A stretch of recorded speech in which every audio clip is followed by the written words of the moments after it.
ከደረሷቸው መጻሕፍቶች አንጻር እጆቻቸው ከደረሱ እውነተኞች መጻሕፍት አንጻር እኛ ጋር የደረሱ ወይም ደግሞ እነሱ ጋር የደረሱ መጻሕፍት እውነተኛ የአምላካውያት መጻሕፍት የሆኑ እነዚህ ናቸው ብለው ይቀንናሉ። ከምን አንጻር ነው?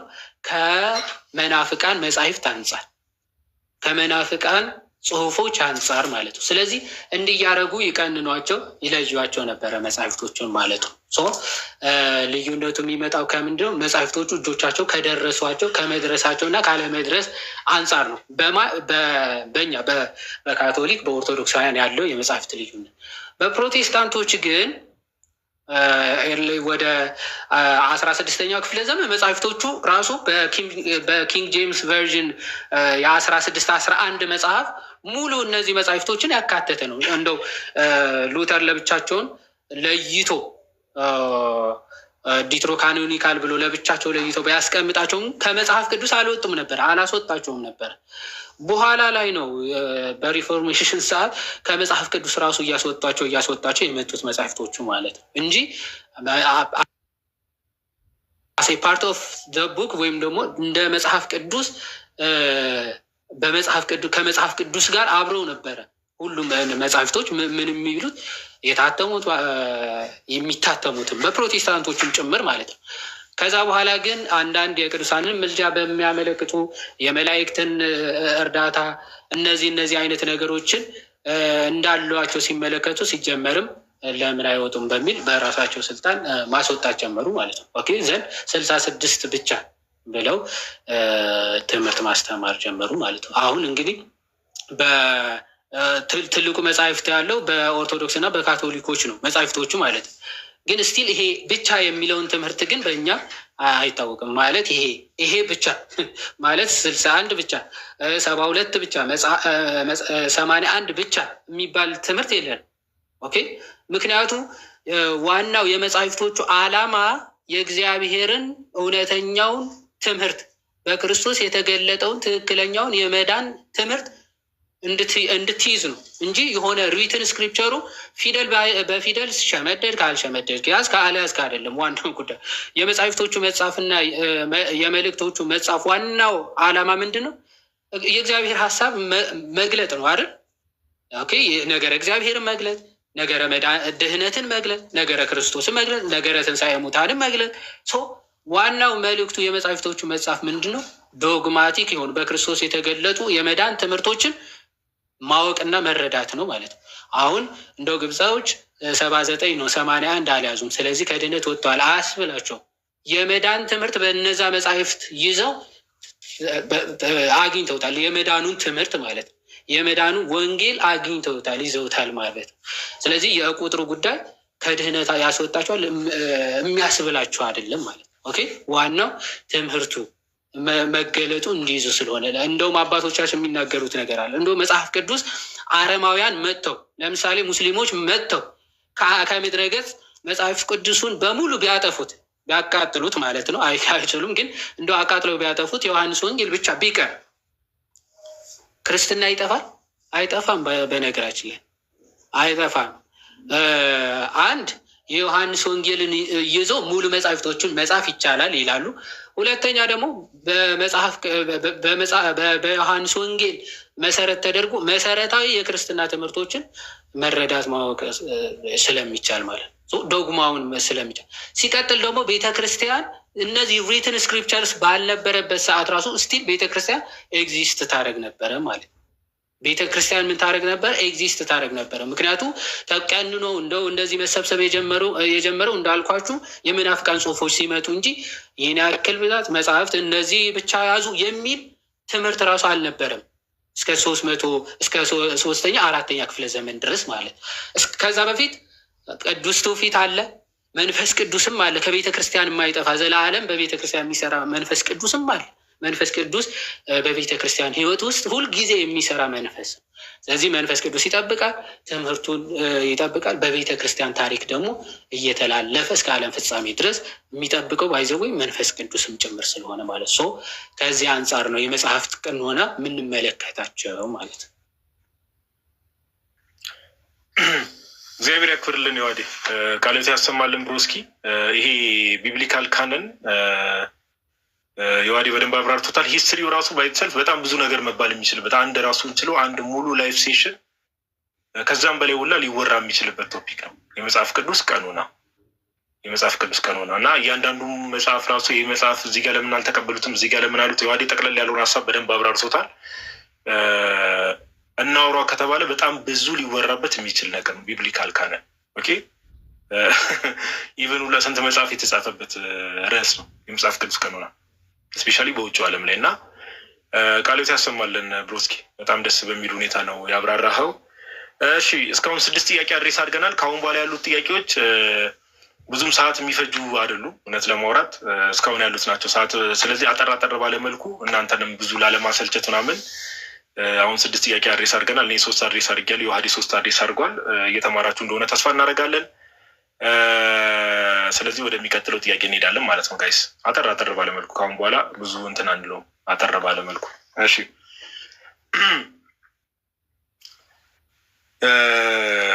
ቀጣይ ጥያቄ ምን መሰላችሁ? እህታችን የጠየቀችው ጥያቄ ኢዝ ሳልቬሽን ባይ ፌዝ ኦር አውር ጉድ ዲድ፣ ድህነት በእምነት ነው ወይስ በመልካም ስራ የሚል ነገር። አጠር ባለመልኩ ምንድን ነው መጽሐፍ ቅዱሳችን ድህነትን ሲያስቀምጠው በ3 ፌዝ ያስቀምጣል። በደንብ ቅድመታችንን ታች ስላየዋት ማለት ነው። ድህነትን በ3 ፌዝ ያስቀምጣል። ምንድነው? የመጀመሪያው ጌታችን ኢየሱስ ክርስቶስ በማርቆስ ወንጌል ምዕራፍ 16 ቁጥር 16 ላይ ያመነ የተጠመቀም ይድናል አለ። ይሄ ማለት ወደ ህብረቱ የምንጨምርበት። ጌታ ምን አለ? የሚድነው ማን ነው ብለን ጌታ የምንጠይቀው ያመነ የተጠመቀ። ስለዚህ ሰው ክርስቲያን ተብሎ ለመጠራት መጀመሪያ ምን ማድረግ አለበት? አምኖ መጠመቅ። ቅዱስ ጳውሎስ በኤፌሶን መልእክቱ ምዕራፍ 2 ቁጥር 8 ላይ ጸጋው በእምነት አድኗቸዋል ከራሳችሁ አይደለም ወይ ደግሞ በስራ አይደለም ብሎ ተናግሯል። ስለዚህ ኢኒሻል ሳልቬሽን የምንለው ነገር አለ። በቤተክርስቲያናችን ትምህርት ድነናል፣ እየዳንን ነው፣ እንድናለን ነው። እንዳይረሳ ድነናል፣ እየዳንን ነው፣ እንድናለን። ድነናል የምንለው ከምን አንጻር ነው? መጽሐፍ ቅዱሳዊ ትምህርት ስለሆነ ድነናል የምንለው ከምን አንጻር ነው ከተባለ ክርስቲያን የሆንበት ማለት ነው። ይሄ በጸጋው ነው። ክርስቲያን እንዴት ነው የሆነው ከተባለ በጸጋው ነው። አምነን በክርስቶስ ኢየሱስ አምነን ተጠምቀን እንድናለን። ምን ክርስቲያን እንሆናለን። አምነን ጌታ እንዳለው ማለት ነው። ያመነ የተጠመቀ ይድናል እንዳለው አምነን ተጠምቀን ምን እንሆናለን? ክርስቲያን እንሆናለን። ነገር ግን አሁን ብዙ ሰዎች ክርስትናው ጋር እዚህ ጋር የተለያየ ድብልቅልቅ ያለ ትምህርት የሚያመጡት። ሰው ክርስቲያን ስለሆነ ድነት አበቃ ማለት አይደለም፣ ወይ ደግሞ ሳልቬሽን አቴን ተደረገ ማለት አይደለም። ሰው ክርስቲያን ከሆነ በኋላ ደግሞ ሩጫ አለበት። ጌታችን ኢየሱስ በማቴዎስ ወንጌል ምዕራፍ 24 ቁጥር 13 ላይ ምን አለ? እስከ መጨረሻ የሚጸና እርሱ ይድናል አለ። ስለዚህ ክርስቲያን መሆን ብቻ አይደለም። ክርስቲያን ከሆነ በኋላ አምነን ተጠምቀን በቤተክርስቲያን ከተጨመርን በኋላ ክርስቲያን ከሆነ በኋላ ምን ማለት አለብን? መጽናት አለብን፣ መጋደል አለብን። ይህን ምን ላይ እናገኘዋለን ከተባለ ስለ ተጋድለው ደግሞ የሉቃስ ወንጌል ምዕራፍ 9 ላይ አንድ ሰው መጣና ጌታችን ኢየሱስ ክርስቶስን ጠየቀው። የሉቃስ ወንጌል ምዕራፍ 9 ላይ የሚድኑ ጥቂቶች ናቸውን ብሎ ጠየቀው። የሚድኑ ጥቂቶች ናቸውን ብሎ ሲጠይቀው ጌታ ምን አለ?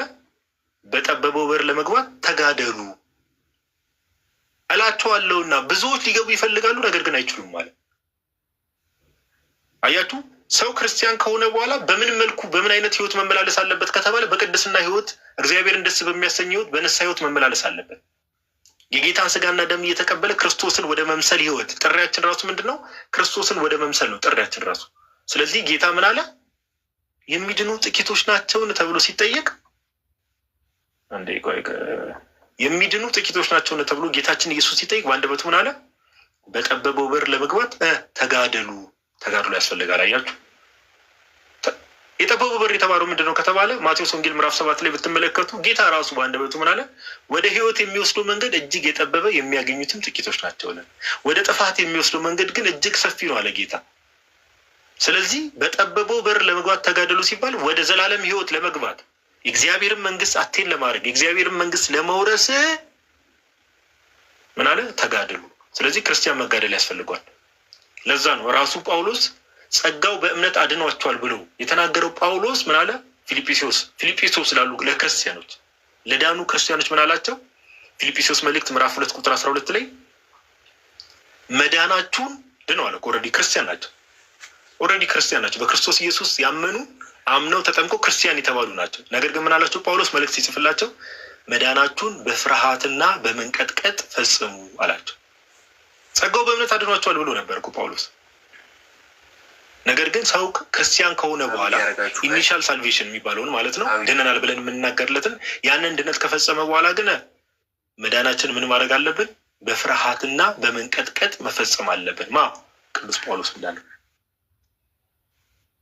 ስለዚህ ድነት መቼም ፋይናላይዝ የሚደረገው ከተባለ የጌታን ቃል ስንሰማ ምን የሚለውን ቃል ማቴዎስ ወንጌል ምዕራፍ 25 ላይ እናንተ የአባቴ ብሩካን ዓለም ከተፈጠረ ጀምሮ ወደ ተዘጋጀላችሁ ወደ እግዚአብሔር መንግስት ግቡ የሚለውን ቃል ሰው ሲሰማ ድነት ይፈጸማል። ስለዚህ አሁን እዚህ ገስት ላይ እኔ አንተሽ ይዋሃድ አለን ክርስቲያኖች ነን፣ አምነን ተጠምቀን የዳንን ክርስቲያኖች ነን። ድነናል ተብለን ብንጠይቅ አዎ ድነናል። መልሳችን ግን ምንድነው? ድነናል ብቻ አንዘጋም። ድነናል እየዳንን ነው። ምን ማለት ነው እየዳንን ነው? ዕለት ዕለት ሩጫ ላይ ነን። ዕለት ዕለት ቅዱስ ጳውሎስ በመፍራትና በመንቀጥቀጥ ድነታችሁን ፈጽሙ እንዳለው እኛም የጳውሎስን ትእዛዝ በማክበር ዕለት ዕለት ድነታችንን ለመፈጸም እንሞክራለን፣ እንጥራለን። ኦኬ። ስለዚህ ድነት ግን ፋይናላይዝ የሚደረገው ኦኬ የጌታን ያንን የህይወት ቃል የሚባለውን እናንተ የአባቴ ብሩካን ዓለም ከተፈጠረ ጀምሮ ወደ ተዘጋጀላችሁ ወደ እግዚአብሔር መንግስት ግቡ የሚለውን ቃል ስንሰማ ነው። ስለዚህ ድነት ቅጽበታዊ አይደለም። የክርስትናው የመጽሐፍ ቅዱስም ትምህርት ድነት ቅጽበታዊ አይደለም። ድነት ፕሮሰስ ነው። ሰው ክርስቲያን ከሆነ በኋላ በቅድስና በተጋድሎ ህይወት መመላለስ አለበት። ስለዚህ አንቺ ያልሽውን ጥያቄ በአጭሩ ለመመለስ ምንድነው ድነት በእምነት ነው ወይ ስለሚለው ሰው ኢኒሻሊ ወደ ቤተክርስቲያን የሚጨመረው ዳነ የሚባለው አምኖ ሲጠመቅ ነው። ነገር ግን የመጨረሻውን ድነት ደግሞ ድነቱን ለመፈጸም ደግሞ መልካም ስራ ያስፈልጋል። ለምን? ጌታችን ኢየሱስ ምን አለ? ዮሐንስ ወንጌል ምዕራፍ 15 ላይ መልካም ፍሬ የማያፈራ ዛፍ አባቴ ይቆርጠዋል። መልካም ፍሬ የማያፈራ ከሆነ ይቆረጣል።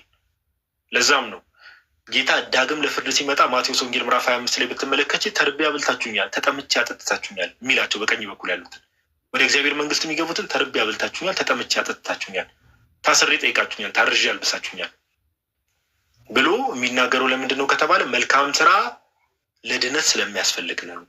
መልካም ስራ ለድነት ስለሚያስፈልግ ነው። እና ከዚህ አንጻር ነው ሰው አምኖ ከዳነ በኋላ አምኖ ተጠምቆ ከዳነ በኋላ በመልካም ስራ በቅድስና ህይወት በንስሐ ህይወት መመላለስ አለበት።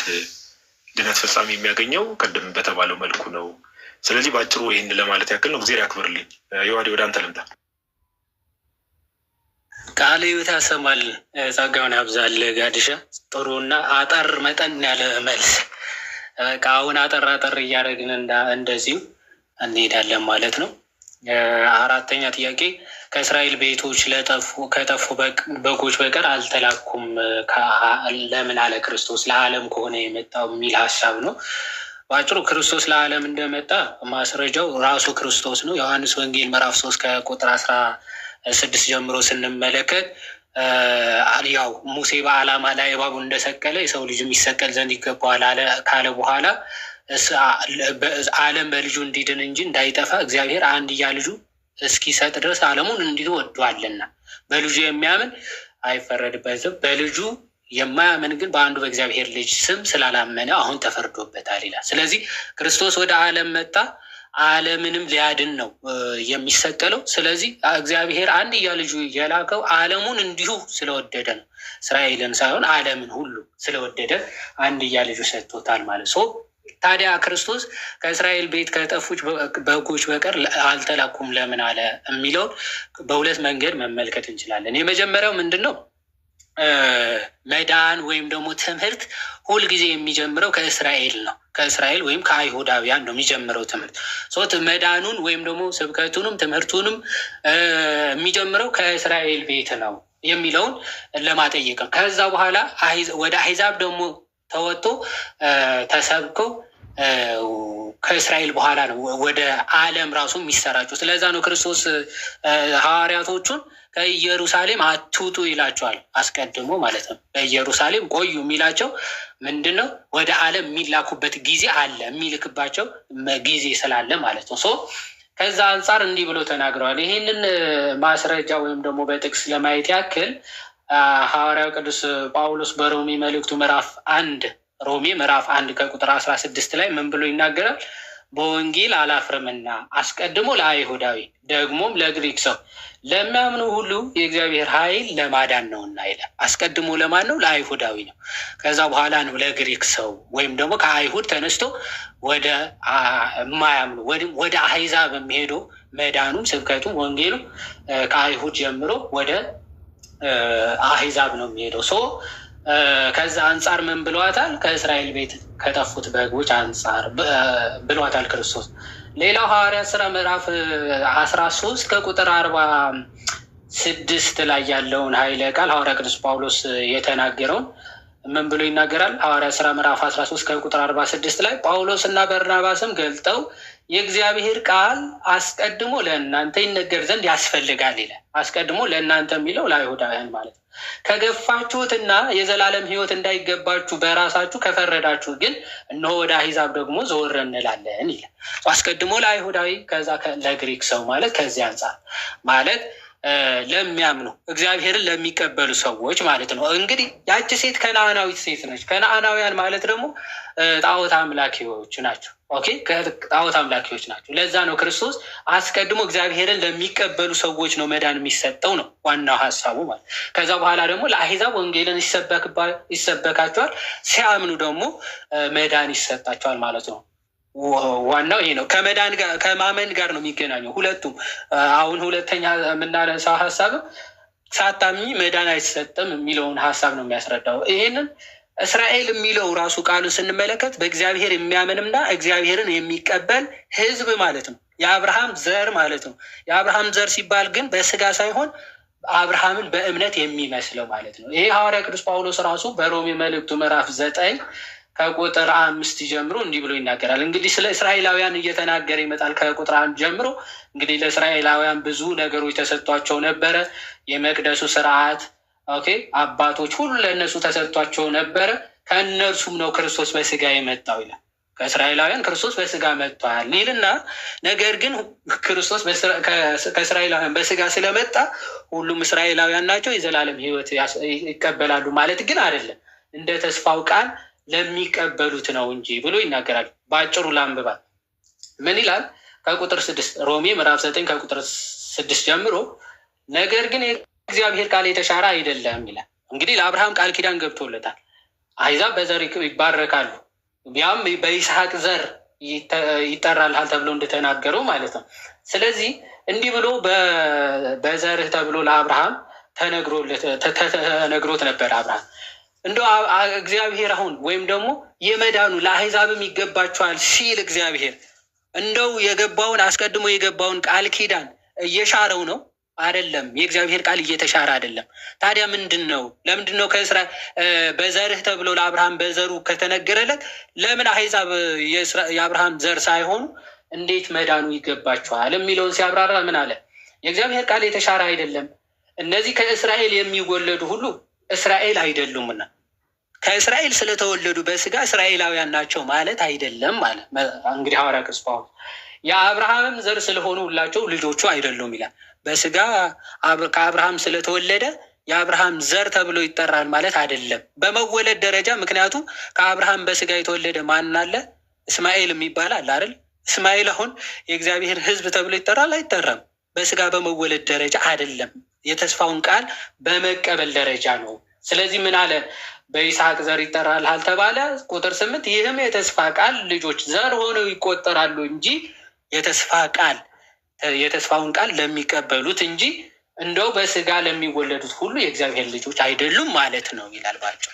ስለዚህ እቺ ከነዓናዊት ሴት ከእስራኤል ከጠፉት በቀር አልተላኩም ብሎ ሲናገር ክርስቶስ ለሚያምኑ ትክክል የአብርሃምን አምላክ የሆንኩትን እኔ ለሚቀበሉት ነው እንጂ የመጣሁት ለማይቀበል መዳን አይሰጠውም ነው። ያንን ማረጋገጥ የምንችለው በምንድን ነው? እዛው ዝቅ ብለን ክርስቶስ የሴትዮዋ እምነት የልጆች እንጀራ ለውሾች መስጠት አይገባም ብሎ ሲናገራት ምንድን ነው የምትለው? ውሾችም እኮ የልጆች ፍርፋሪ ይበላሉ ብላ ስትናገር አንቺ ሴት ምንሽን አድኖሻል ነው የሚላት? እምነትሽ አድኖሻል። እምነቷ ታላቅ ስለሆነ በእምነቷ ልጇ ስትፈወስ እንመለከታል። ክርስቶስ ምን እያላት ነው? በእኔ ለሚያምኑ በተስፋው ቃል ትክክለኛ አሕዛብ የሚባረኩበት የአብርሃም ዘር የሆነው ክርስቶስ በእሱ ለሚያምኑ ነው መዳን የሚሰጠው እንጂ ለማያምኑ አይሰጠውም እያላት ነበረ። ስለዚህ ስታምን ወዲያውኑ ግን ምን አለ? ልጅቷ ስትፈወስ እንመለከታለን ማለት ነው። ከዚህ አንጻር የሚታይ ነው። ቃልዮት ያሰማልን። ዋዴ በጣም ጥሩ ማብራሪያ ነው። ጥሩ ማብራሪያ ነው። ከምን አንጻር? ጌታችን ኢየሱስን ቃል በቃል ስታናገረው ከነበረችው ሴት ማይንድ ሴት እና ከእርሷ መረዳት አንጻር ጌታችን ይህን ነገር እንደተናገር የዋዴ ደስ በሚል ሁኔታ አብራርቶልናል። አሁን 8 ጥያቄ መልሰናል። እንግዲህ ጋይስ እንደ እግዚአብሔር ፈቃድ አሁን ከዚህ በኋላ የቀሩት አጠር አጠር ያሉ ናቸው። ሳንጨርሳቸው ዞሮ 12 ጥያቄ ስለሆነ እኔ 2 ጥያቄ አድሬስ አደርጋለሁ አጠር ባለመልኩ። ከዚህ በኋላ ያለው እኔ እርግጠኛ ነኝ 2 ደቂቃ ራሱ አይፈጅብኝ። አጠር ባለመልኩ ጥያቄዎቹን አድሬስ እናደርጋለን። ሀሳቦቹን በደንብ እየያዛችሁ እንደሆነ ተስፋ እናደርጋለን እንደ እግዚአብሔር ፈቃድ። ታብታብ 1 ሚሊዮን ገብተናል ምናምን። ይመቻችሁ እናንተ ምርጦች ትላለህ። እሺ ወደሚቀጥለው ጥያቄ እንሂድ። አጠር ባለመልኩ ከዚህ በኋላ ያሉት እንኳን ብዙም ሰዓት የሚፈጁ አይደለም እውነት ለማውራት። እሺ ቀጣይ የተጠየቀው ጥያቄ ምንድን ነው? እሺ ኢየሱስ ለሁሉም ከሞተ ሁሉም ሰው ለምን አይድንም ነው የሚለው። ኢየሱስ ያው መጽሐፍ ቅዱሳችንን አንደኛ ዮሐንስ መልእክት ምዕራፍ 4 ቁጥር 14 ላይ እንደዚህ ብሎ ይናገራል። እኛም አይተናል አባትም ልጁን የዓለም መድኃኒት ሊሆን እንደላከው እንመሰክራለን ይላል። ኦፍኮርስ ጌታችን ኢየሱስ በቤተክርስቲያናችን ምን ተብሎ ይጠራል? መድኃኒ ዓለም፣ የዓለም መድኃኒት። መጽሐፍ ቅዱስ ምን ይላል? አባትም ልጁን የዓለም መድኃኒት ሊሆን እንደላከው ይላል። ስለዚህ ጌታችን ኢየሱስ ክርስቶስ ለሁሉም ነው የሞተው። አዎ መጽሐፍ ቅዱስ አንዱ ለሁሉ ሞተ፣ አንዱ ስለ ሁሉ ሞተ ይላል መጽሐፍ ቅዱስ። ኦኬ እግዚአብሔር ለሰው ልጆች በሙሉ ነው። የዋዴ ቅድም እንደነገራችሁ ያለው ፍቅር ለሰው ልጅ በሙሉ ነው። ስለዚህ ጌታችን ኢየሱስ ክርስቶስ ሲመጣ ለማን የሞተው? ለሁሉም ነው የሞተው። ጌታችን ኢየሱስ ክርስቶስ መጽሐፍ ቅዱስ ምን ይሏል? መድኃኒት፣ የህይወት መድኃኒት ይሏል። ኦኬ የዘላለም ህይወት ብሎ ይጠራዋል። አሁን ጥያቄው ምንድን ነው? ክርስቶስ ለሁሉም ነው የሞተው? አዎ ለሁሉም ነው የሞተው። ክርስቶስ መድኃኒት ነው? አዎ መድኃኒት ነው። ነገር ግን መድኃኒቱን የሚያገኙት ምን አይነት ሰዎች ናቸው ነው ጥያቄው። ቀለል ባለ ምሳሌ ያስረዳችሁ። ለምሳሌ ፋርማሲ፣ ሁላችንም ያለንበት ሰፈር ፋርማሲ አለ። ፋርማሲ ውስጥ ለምሳሌ መድኃኒት አለ። ፋርማሲ ውስጥ መድኃኒት ስለተቀመጠ ባይ ዲፎልት ያ መድኃኒት እኔ ላይ ይሰራል ማለት ነው? አይደለም። ያ መድኃኒት እኔ ላይ እንዲሰራ ያ መድኃኒት እኔ ላይ አፕላይ እንዲያደርግ ምን ማድረግ አለብኝ? ፋርማሲ ሄጄ መድኃኒቱን ገዝቼ አይደል መዋጥ አለብኝ መፈወስ ስፈልግ። ስለዚህ እኛ በሽተኞች ነበርን፣ ሙታን ነበርን። ቅዱስ ጳውሎስ እንደሚናገር ሙታን ነበርን። በበደላችን ሙታን በነበርንበት ሰዓት ላይ የዓለም መድኃኒት የሆነው ክርስቶስ መጣ። ኦኬ ክርስቶስ ስለ ሁሉ ሞተ። ስለዚህ ያንን መድኃኒት ግን መቀበል አለብን። ስለዚህ የሚድኑት ምን አይነት ሰዎች ናቸው? ክርስቶስ ስለ ሁሉ ሞቷል። አዎ ሞቷል። የሚድኑት ምን አይነት ሰዎች ናቸው ከተባለ በዚህ በተሰቀለው በሞተው በተሰቀለው ከሙታንም በተነሳው ወደ ሰማያትም ባረገው ዳግመኛም በሚመጣው በክርስቶስ ኢየሱስ ማመን አለባቸው። ለዛ ነው ጌታችን ኢየሱስ ክርስቶስ ያመነ የተጠመቀም ይድናል ያለው። ስለዚህ ማመን አለባቸው፣ በስራው ማመን አለባቸው፣ በእርሱ ማመን አለባቸው። ስለዚህ አምነው መጠመቅ አለባቸው። ስለዚህ ለመዳን ክርስቶስ ለሁሉም ስለሞተ ባይ ዲፎልት ሁሉም ሰው ይድናል ሳይሆን ክርስቶስ መድኃኒትነቱን ወደ የቤዛነቱን ስራ ሰርቷል። ያን የቤዛነት ስራ ግን ሄደን አምነን ተጠምቀን የክርስቶስን ህይወት የሆነውን የክርስቶስ ስጋና ደም እየተቀበልን መኖር ደግሞ የኛ ድርሻ ነው። ስለዚህ አጠር ባለ መልኩ ይሄንን ነው። ክርስቶስ ለሁሉም ሞቷል። አዎ ያለም መድኃኒት ነው። አዎ ነገር ግን መድኃኒቱን ደግሞ ወይ ደግሞ የሚድኑ ሰዎች ያንን መድኃኒት ሄደው የሚበሉ የሚጠጡ በዛ መድኃኒት የሚያምኑ ስለዚህ አጠር ባለ መልኩ በዚህ መልኩ ነው የምንረዳው። ጨርሻለሁ። ዋዲ ቀጥል አንተ። አጭርና ግልጽ ብሏል ቀለሜ። አጭርና ግልጽ። ኦኬ እሺ። ከዛ ቀጣዩ ምንድን ነው? ወደ አምላኬ ወደ አምላካችሁ፣ ወደ አባቴ ወደ አባታችሁ የሚለው እንዴት ነው የሚታየው የሚል ነው። እሺ ወደ አምላኬ ወደ አምላካችሁ ያለው ዮሐንስ ወንጌል ምዕራፍ 20 ላይ ከቁጥር 17 ላይ ነው። እንግዲህ ክርስቶስ ለምንድነው እንደዚህ ብሎ የተናገረው? በትንሣኤ ሰዓት ነው። እንግዲህ ከትንሣኤ በኋላ ስላለው ነገር ነው እየተናገረ ያለው። ማለት ከተነሳ በኋላ ማለት ነው። ኢሚዲየትሊ ለማርያም መግደላዊት የሚናገርበት ሰዓት ነው። ከዚህ ምንድነው የምንማረው? ክርስቶስ አስቀድሞ የተዋሃደውን ስጋ ከድንግል ማርያም የነሳው ስጋና ነፍስን በመቃብር ጥሎ ተነሳ የሚሉ መናፍቃን እንዳይነሱ ከምንፍቅና ሲዘጋ ያንን ስጋ ወይም ደግሞ ከድንግል ማርያም የነሳውን የፍጡርን ስጋ መንሳቱን ወይም ደግሞ ይዞ መነሳቱን ለማጠየቅ ምን ብሎታል? ወደ አምላኬ ወደ አምላካችሁ ብሏል። ቀጥሎ ግን ይህ ብቻ አይደለም፣ ወደ አባቴ ወደ አባታችሁ ነው የሚለው። ወደ አምላኬ ወደ አምላካችሁ ለምን አለ? ለምን ወደ አምላካችን ለምን አላለም? ኦኬ፣ ወደ አባታችን ለምን አላለም? ምክንያቱ ለክርስቶስ የያዘው ስጋ ኦኬ አብ አምላኩ ነው ሲባልና አብ አባቱ ነው ሲባል ልዩነት ስላለው ነው። ምክንያቱም የክርስቶስ ስጋ ሩቅ ብእሲ ብቻ አይደለም፣ ወይም ስጋ ብቻ ወይም ደግሞ አይደለም፣ መለኮት የተዋሃደው ስጋና ነፍስ ስለሆነ ከሱ ከኛ አምላክነት የአብ ሲለየው ምን አለ? ወደ አምላኬ ወደ አምላካችሁ ብሎታል። ኦኬ የእሱ የሩቅ ብእሲ ስጋ ብቻ አይደለም፣ የመለኮትም ስጋ ስለሆነ ወይም ደግሞ የቃል የተዋሃደው ስጋ ስለሆነ ቀጥሎም ወደ አባቴ ወደ አባታችሁ ብሏል። ኦፍኮርስ አብ ለእኛም አባታችን ነው፣ ለክርስቶስም አባቱ ነው። ግን ለክርስቶስ አባት ሲባልና ለእኛ አባት ሲባል አንድ አይደለም። ምክንያቱም ለወልድ ባህርያዊ የባህሪ አባቱ ነው፣ የባህሪ አባቱ ነው። ለእኛ ደግሞ የጸጋ አባትነት ነው ማለት ነው። የጸጋ አባትነት ስለሆነ ምን ይላል? ኪዳን መጻሕፍት ፔንታቶክ ብቻ የሚቀበሉ ማለት ነው። ቅድም ካልናቸው የአይሁድ ሴክቶች መካከል እንግዲህ ሰዱቃውያን አሉ፣ ኢሴናውያን የሚባሉ አሉ እና ደግሞ ፈሪሳውያን የሚባሉ አሉ። እነዚህ ሰዱቃውያን አምስቱ ፔንታቶክ ብቻ ስለሚቀበሉ ትንሣኤ ሙታን የሚባል ራሱ አይቀበሉም። እና ቶማስ የክርስቶስን መነሳት ስጋውን ይዞ መነሳት ለማመን ስለከበደው ምን ይላል? ጣትህን አስገባ፣ ይኸው የተቸነከረው የተወጋው ጎኔ እና እኔ እንደሆንኩ እመን ይለዋል። ልክ ዳሶ ሲመለከት ክርስቶስ እንደሆነ አየ፣ አመነ፣ ጌታዬ አምላኬም ብሎ መለሰለት ይላል። ለክርስቶስ ጌታዬም አምላኬም ብሎ መለሰለት። እዚህ ክርስቶስ ጌታም አምላክም መሆኑ ምን ተብሎ ሐዋርያቶቹ ራሱ መስክረዋል። እዛ ዘቅ ብለው ማለት ነው። አምላክነቱ የማይካድ ነው፣ ግን ፍጹም ሰውነቱ ደግሞ የማይረሳ ነው። ኦኬ ክርስቶስ ስግው ቃል ኢየሱስ ክርስቶስ መሆኑ ልረሳ አይገባም። ስጋው እንደተዋሃደ እንዳረገ እንዲሁ እንዳያችሁት እንዲሁ ይመጣል አይደል ያሉ መላእክቶች ከፍ ከፍ ሲያደርግ እንዳዩት በስጋ እንዲሁ ደግሞ በደመና ተጭኖ ለፍርድ ይመጣል የሚለውን ለማጠየቅ ክርስቶስ የነሳውን ስጋ ይዞ መነሳቱን ለማጠየቅ ነው ባጭሩ። እግዚአብሔር ያክብርልን። ዋዴ ቃሎት ያሰማልን። በጣም ደስ የሚል ማብራሪያ ነው። እጥር ምትን ያለ ቱ ዘ ፖይንት የሆነ በጣም ደስ የሚል ማብራሪያ ነው። ጋይስ አሁን እንግዲህ 2 ጥያቄዎች ናቸው የቀሩን። 10 ጥያቄ ደርሰናል። እግዚአብሔር የተመሰገነ ይሁን።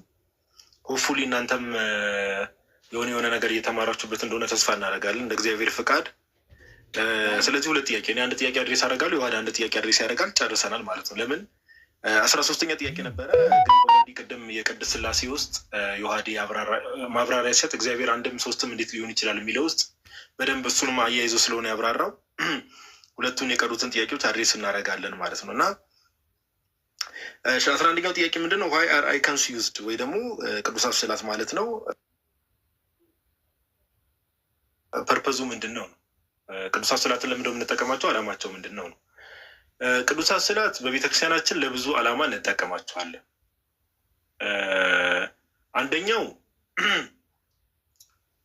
ምንድን ነው ከተባለ ወንጌል ለመስበክ፣ ለምሳሌ ወንጌል ለመስበክ ኦኬ ሜቢ ጥንታዊ የሆነ ታሪካዊ ነገሩን እናንሳ ከተባለ፣ በቤተክርስቲያን ታሪክ ውስጥ ጥንታዊ ነገሩን እናንሳ ከተባለ ከምን እንደተጀመረ ዓላማው ራሱ ምን ነበር የሚለውን ብዙ ነገሮችን ማለት እንችላለን። በአጭሩ ግን ወንጌል ለመስበክ ለምሳሌ ማንበብ ኢዝሊ፣ ለምሳሌ ወንጌላትን አንብቦ መረዳት የማይችል ሰው ኢዝሊ እነዚህ ነገሮችን አንብቦ መረዳት የማይችል ሰው ቅዱሳት ስዕላትን ተመልክቶ ምንድን ነው የሚለውን ነገር መረዳት። ለምሳሌ ጌታችን ኢየሱስ ክርስቶስ የተሰቀለበትን ስዕል ተመልክቶ ሰው ኢዝሊ ስዕሉን አይተን መረዳት እንችላለን ስነ ስቅለቱ እንደሆነ። ኦኬ ስለዚህ ወንጌልን ቤተክርስቲያን ወንጌልን በቅዱሳት ስዕላቶቿ በኩል ትሰብካለች፣ ወንጌል ትሰብካለች። ለምሳሌ ቅዱስ ገብርኤል ከ3ቱ ሕፃናት ጋር ብንመለከት ከነ አናንያ አዛሪያ እና ከሚሳኤል ጋር ብንመለከት ቅዱስ ገብርኤል ከእሳት እንዳወጣቸው። ስለዚህ መጽሐፍ ቅዱስ ላይ ያሉ ታሪኮችን ቤተክርስቲያን በስዕላት በኩል ተገልጣለች። ቅዱስ ሚካኤል ያንን ዲያብሎስ ጭንቅላቱን ረግጦ ብትመለከቱ ዮሐንስ ራዕይ ምዕራፍ 12 ላይ ያለው ሚካኤልና መላእክቱ ዘንዶውን ተዋጉት አልቻላቸውም የሚለውን ታሪክ በስራ ዲፒክት ተደርጎ እንመለከታለን። ኦኬ እመቤታችን ጌታን አቅፈው ብትመለከቱ እመቤታችን ምስለ ፍቁር ወልዳ የምንለው ማለት ነው። ጌታችን ኢየሱስ ሕፃን በነበረበት ሰዓት ላይ 70 ሰገል ሊሰግዱለት ሲመጡ ልጁን በእናቱ እቅፍ አገኙት ነው የሚለው። ስለዚህ እሱን እንመለከታል። ስለዚህ መጽሐፍ ቅዱስ ላይ ያሉ ታሪኮችን፣ ወንጌላት ላይ የተቀመጡ ነገሮችን ቤተክርስቲያን በቅዱሳት ስዕላት በኩል ታብራራለች፣ ታሳያለች። ሁለተኛ ቅዱሳት ስዕላት ስንል ኤግዛክትሊ ያው ናቸው ማለት አይደለም። አንዱ ሚስኮንሰፕሽን እሱ ነው። ለምሳሌ የቅዱስ ገብርኤልን ስዕል ብንመለከት፣ የቅዱስ ሚካኤልን ብንመለከት እንደው ቅዱስ ገብርኤል እንደዛ ነው እያልን አይደለም ወይ? ስዕሉ ላይ እንደምትመለከቱት እንደው የሆነ ጆሮ ኖሮት አፍንጫ ኖሮት አይደለም። ቅዱሳን መላእክት ሲጀመር ምንድን ናቸው? መናፍስት ናቸው። ቅዱሳት ስዕላት ላይ ሞር ትኩረት የሚደረገው ምንድን ነው? መልእክቱ ላይ ነው። ቅድም እንዳልኳችሁ መልእክቱ ላይ ነው ትኩረት የሚደረገው። ቅዱስ ሚካኤል የምትመለከቱት እንደው ቅዱስ ሚካኤል እንደዛ ጸጉር ኖሮት ምናምን አይደለም። ምንድን ነው ከተባለ መልእክቱ ላይ ነው ትኩረት የሚደረገው እና በመገለጥ ላይ ነው ስዕላት የሚሳሉት። ለምሳሌ መጽሐፍ ቅዱስ ላይ ለምሳሌ መላእክት በሰው አምሳል ነው ያልኩት ይገለጣሉ። በቃ እንደ ሰው ይገለጣሉ ቅዱሳን መላእክት ለምሳሌ እንደ ሰው በሰው አምሳል። ስለዚህ ያንን ትይዝና ቤተክርስቲያን በስዕላቶቿ በኩል በዛ መልኩ ትገልጣለች። ቅዱሳን መላእክት ብቻ ሳይሆን ወደ እግዚአብሔርም ስንመጣ ኦኬ፣ ለምሳሌ ጌታችን ኢየሱስ ኦፍኮርስ በስጋ የተገለጠ አምላክ ነው። ወደ እግዚአብሔር ስንመጣ ለምሳሌ የቅዱስ ሥላሴ ስዕልን አለ ለምሳሌ በቤተክርስቲያናችን እና እግዚአብሔር አምላክ ለምሳሌ በብሉይ ኪዳን ራሱን የገለጠበት መንገድ አለ። ለምሳሌ ኢሳያስ ትንቢተ ኢሳያስ ምዕራፍ 6 ላይ ሄዳችሁ ብትመለከቱ ኢሳያስ በራእይ እግዚአብሔርን ያየበት መንገድ አለ። ያንን ተወስድና ቤተክርስቲያን ከዛ አንጻር ስዕላትን ታስቀምጣለች እንጂ ለምሳሌ ሰው የቅዱስ ሥላሴ ስዕል ተመልክተው እንደው ብዙ ሰዎች ጋር ያለ ሚስኮንሰፕሽን ነው። በሰማያት እንደው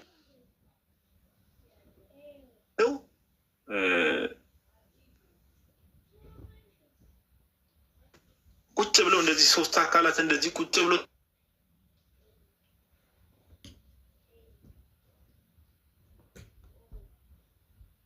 ተሰብስበው እከት እንደው አብ ወልድ መንፈስ ቅዱስ እንደዚህ ቁጭ ያሉ በአዛውንት መልክ የተቀመ አይደለም። ይዘቡ ዘይ አር ሪፕሬዘንቴሽን ናቸው እንጂ ኤግዛክትሊ እንደዛ ናቸው ማለት አይደለም እንጂ አብና መንፈስ ቅዱስን ማንም ያያቸው ግን መንፈስ ነው።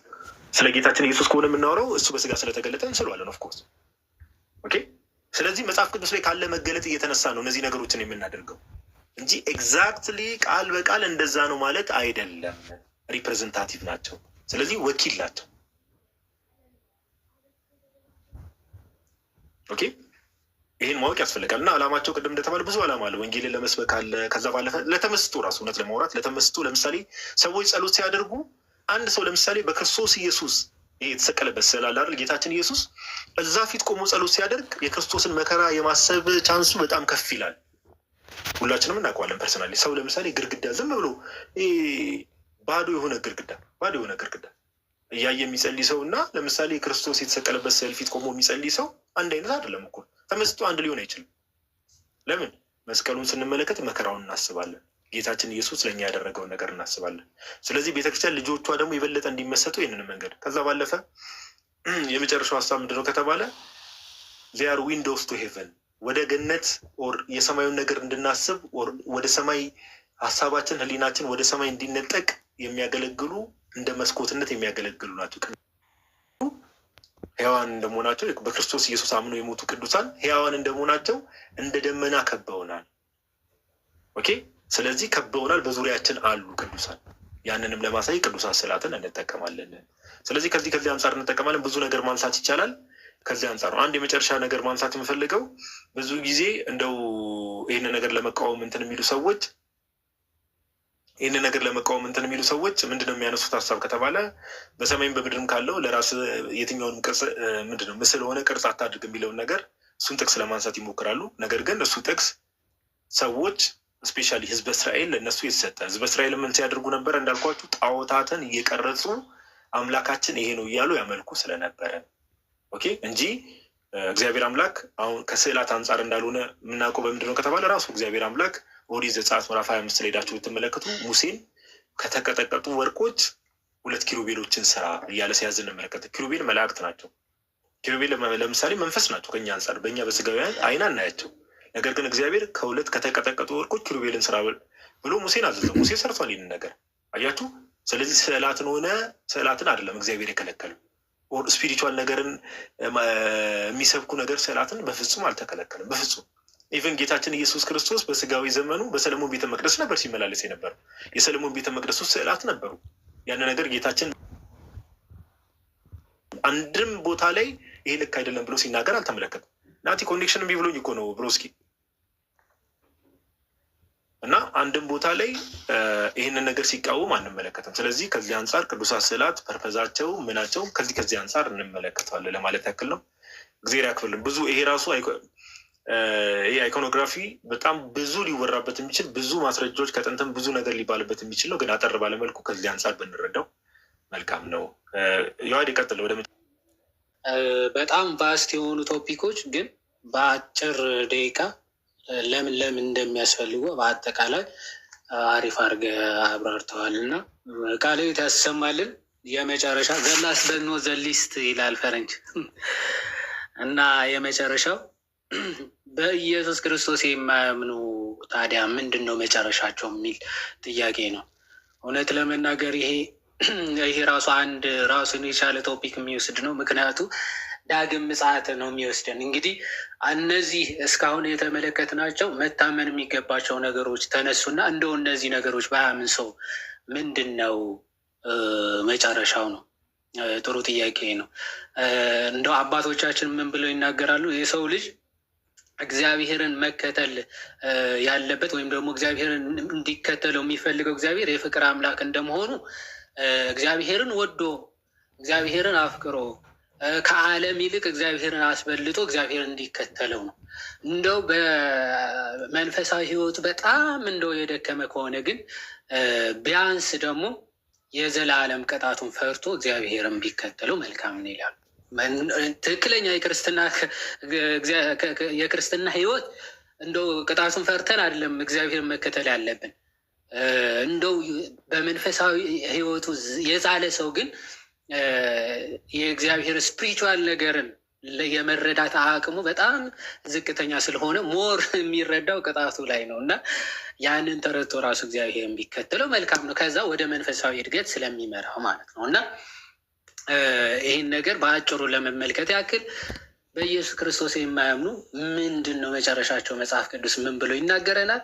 እንግዲህ ይህንን የፍቅር አምላክ እኛ በድለነው ሳለ እሱ ይቅር ሊለን መጥቶ ራሱን አሳልፎ ሰጥቶ ደሙን አፍስሶ ስጋውን ቆርሶ ሰጥቶን ሳለ በዚህ የፍቅር አምላክ የምናሾፍበት የምናዘባበትበት ከሆነ ፍጻሜው እንዲህ ይላል መጽሐፍ ቅዱስ፣ በእሱ የሚያምን ሁሉ የዘላለም ሕይወት እንዲኖረው እንጂ እንዳይጠፋ እግዚአብሔር አንድያ ልጁ እስኪሰጥ ድረስ ዓለሙን እንዲሁ ወዷል። እግዚአብሔር ዓለም በልጁ እንዲድን ነው እንጂ በዓለም እንዲፈርድ እግዚአብሔር ወደ ዓለም አላከውምና። ምክንያቱም ክርስቶስ በመጀመሪያ ምጽአቱ ዓለም ላይ እንዲፈርድ ቢሆን ኖሮ የሰቀሉት ሁሉ በጠፉ ነበር አይደል?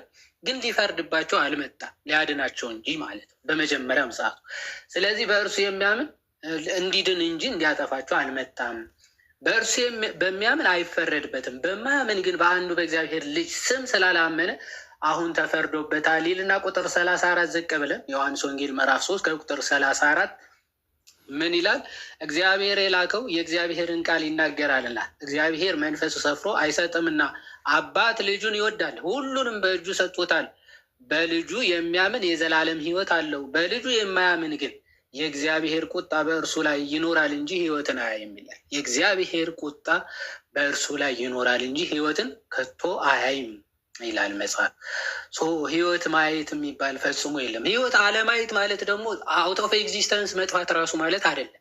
አውት ኦፍ ኤግዚስተንስ መጥፋት ማለት ሳይሆን ምንድን ነው የሚለው ማርቆስ ወንጌል ምዕራፍ አይ ቲንክ ምዕራፍ ማርቆስ 9 ጀምሮ ስንመለከት ምንድን ነው የሚለው? እጅ እንደው ብታሰናክልህ ቁረጣት፣ ሁለት እጅ ኖሮ ትላቸው ወደማይሞትበት እሳቱም ወደማይጠፋበት ወደ ገሃነም ወደማይጠፋ እሳት ከምትሄድ ጉንድሽ ሆነ ወደ ሕይወት መግባት ይሻልሃል። ይህን ያክል ትሉ የማይጠፋበት እሳቱ የማያንቀላፋበት የዘላለም እሳት ነው ማለት ፍርዱ። እንደው በእግዚአብሔር አለማመን ይቅርና እንደው እጅ የሚያሰናክል ከሆነ ወደ ክፋት እንኳን የሚወስድ ከሆነ ኦኬ ሚስቲካሊ ኢንተርፕሬት ይደረጋል። ግን ምን ያክል በጣም አስጨናቂና የከፋ ቅጣት እንደሆነ ከእግዚአብሔር መለየት ራሱ ትልቅ ቅጣት ነው። በነገራችን ላይ ህይወት የሆነው እግዚአብሔር ነው።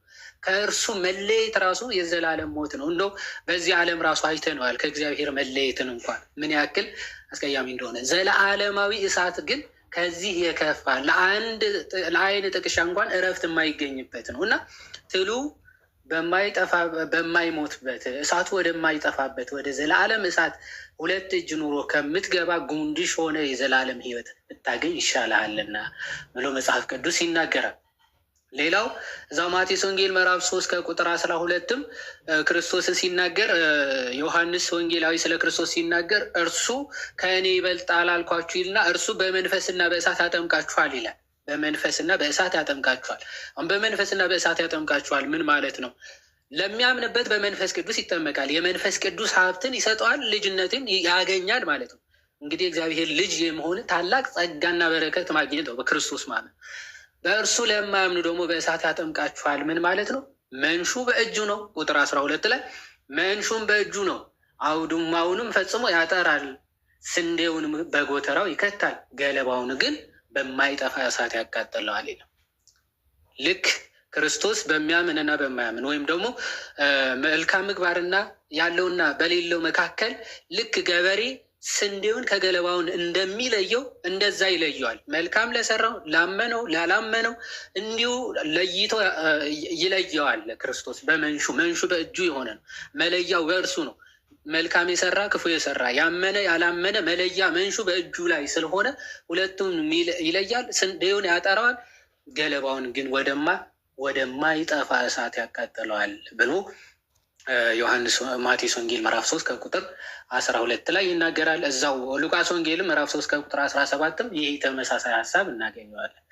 በአጭሩ ጠቅለል ሲደረግ መጨረሻ ላይ ምንድን ነው የሚገጥመው? ራእይ ምዕራፍ 20 ሙሉ ማንበብ በጣም መልካም ነው። ሰዓት ስለሌለን በጣም ረጅም ስለሆነ ሀሳቡ ማለት ነው።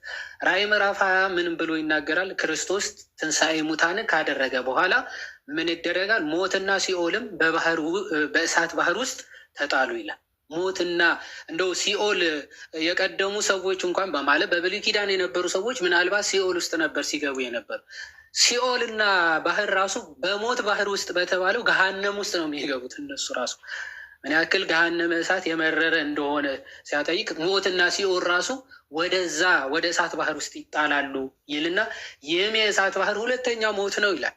የመጨረሻው ሞት ነው ካለ በኋላ በሕይወት መጽሐፍ ውስጥ ስሙ ተጽፎ ያልተገኘ ማንኛውም በዚህ በእሳት ባህር ውስጥ ይጣላል።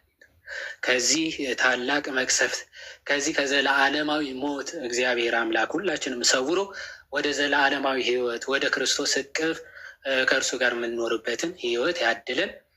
ይቆየን። እግዚአብሔር ይስጥልን። ቃልዎት ያሰማልን ብሮስኪ። እግዚአብሔር ያክብርልን። እግዚአብሔር ያክብርልን። የዋሌ በጣም ደስ የሚል ማብራሪያ ነው። እግዚአብሔር ይጠብቀን ሁላችንንም፣ እኛንም ደግሞ የነሳ እድሜ እግዚአብሔር ይስጠን፣ ማስተዋል ይስጠን። ከቤቱ ርቀን ያለንም ሰዎች እግዚአብሔር እንደው ወደ ቤቱ እንድንመለስ ደግሞ እርሱ ይርዳል። አሁን ዋዴ ካለን ነገር እሱ በቸርነቱ ብዛት ይጠብቀን። እሺ እናቱ ብሮስኪ ምንድን ነው ካለቀ በኋላ የምትመጣው አንተ? እኛ 2 ሰዓት እኮ ነው የገባነው።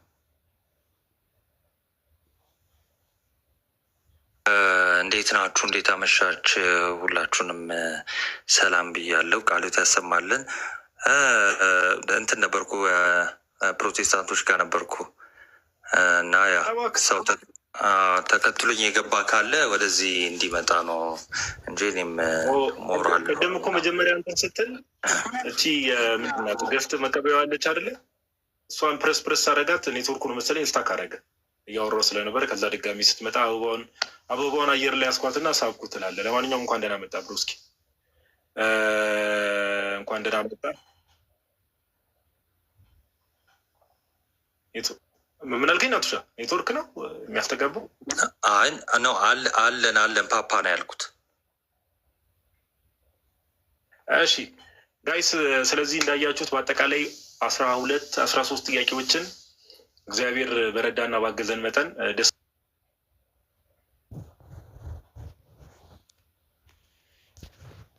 በሚል ሁኔታ አድሬስ አድርገናል።